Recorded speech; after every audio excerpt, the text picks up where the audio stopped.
What if I told you a janitor edited Wikipedia and accidentally started a nuclear crisis? This isn't fiction. This is the story they tried to erase. History tells us wars are fought with spies, satellites, and soldiers. But what if the greatest breach of American nuclear secrets didn't come from a hacker or a double agent, but from a janitor? Inside one of America's top defense contractors, there were two versions of the truth. One, sealed in vaults and guarded with billion-dollar security. The other hidden in plain sight on Wikipedia. And for 6 years, only one man knew the difference. This isn't a story of espionage in the shadows. This is a story of editing. Of how one night shift janitor used a keyboard to quietly rewrite the Cold War. The 1980s. The Cold War was tightening its grip. Doomsday seemed minutes away. Buried across America, the Minuteman III missile stood ready, its destructive power one of Washington's most tightly held secrets. To uncover those details, the KGB poured fortunes into spies and surveillance. They searched for codes for leaks for cracks in America's armor. But what they didn't know was that the weakest link wasn't a supercomputer or a double agent. It was a janitor named Arthur Jenkins. Arthur's job was simple: remain invisible, mop floors, empty bins, wipe away equations that looked like alien code. But invisibility gave him power.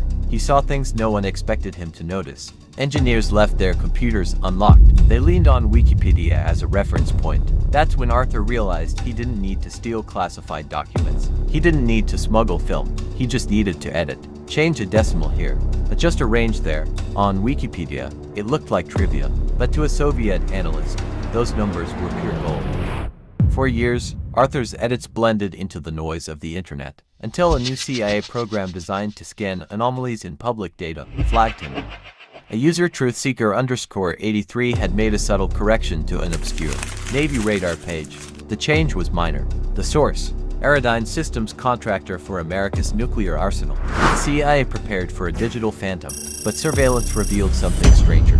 Not a hacker, not a spy, just a janitor, on his break, quietly adjusting Wikipedia as though proofreading. The damage was staggering. For years, the Soviets hadn't just collected secrets. They had been gifted a curated stream of truths, disguised as public knowledge. At trial, prosecutors called it the most devastating act of intelligence. In the digital age, Arthur Jenkins never spoke. He was sentenced to life, vanishing into the system he once manipulated. A man who had no ideology, no handlers, no plan for glory, only the knowledge that no one questions the janitor. Arthur's name barely exists in the records, now erased like one of his edits. But his story lingers as a warning. We live in a world where information feels permanent, verified, crowdsourced, true. But truth is fragile. Sometimes it isn't stolen. It isn't hidden. Sometimes it's simply rewritten. And the most dangerous person in the room might just be the one you never noticed.